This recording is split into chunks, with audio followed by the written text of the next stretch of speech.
Being different is the key to being successful.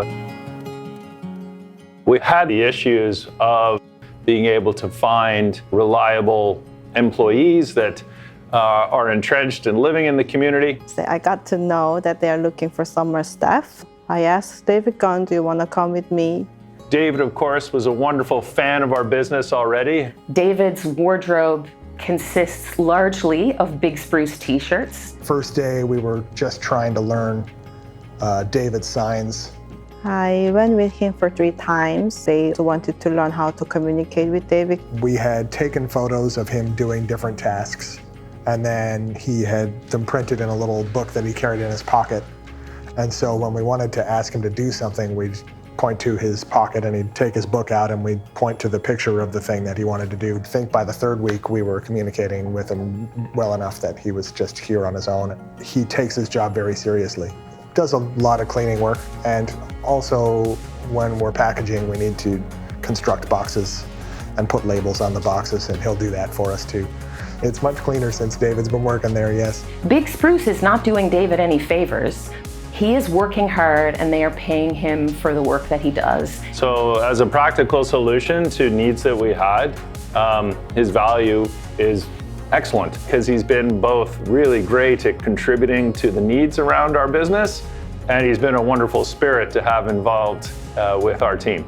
For one, he's the most enthusiastic employee we have by a mile. Like, he shows up, he kicks the door open, he gives everybody fist bumps, high fives some people, and he shows you his shirt, his Big Spruce shirt, and he shows you his hat where it says Big Spruce.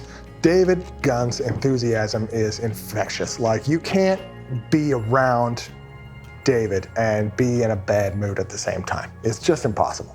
A couple of weeks ago, he was up there sweeping and Jeremy and I were doing other stuff around, and he just started going, hey, tells us to come upstairs, and he's situated 2 chairs facing 1 chair. And we get up the stairs and he just goes like this, points to the chairs, and we sit down. And then he starts talking, gesturing like we're having a meeting. And then after about a minute, he stands up and he shakes our hands, and we can get on with our day. I think it added to the morale on the production floor, there's no doubt.